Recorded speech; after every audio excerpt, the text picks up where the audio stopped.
এ কারণেই শয়তানকে দূর করতে হলে কিছু আমলের প্রয়োজন, যেমন 5 ওয়াক্ত নামাজ, সবসময় ওযু অবস্থায় থাকার চেষ্টা করা, কোরআন তেলাওয়াত করা নিয়মিত, সকাল সন্ধ্যায় আল্লাহর জিকির করা এবং প্রত্যেক ফরজ নামাজের পরে তাসবিহ তাহলিল করা। কমপক্ষে সকাল সন্ধ্যায় 3 বার করে সূরা ইখলাস পড়া, কুল হুয়াল্লাহু আহাদ এটা পড়া। সকাল সন্ধ্যায় 3 বার করে সূরা ফালাক পড়া, কুল আউযু বিরাব্বিল ফালাক এটা পড়া। অথবা সকাল সন্ধ্যায় 3 বার করে সূরা নাস পড়া, কুল আউযু বিরাব্বিন নাস এটা পড়া।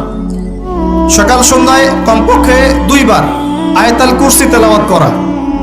রাতের বেলা সম্ভব হলে সূরা মুলক তেলাওয়াত করা, অথবা সূরা বাকারার শেষের 3টা আয়াত তেলাওয়াত করা।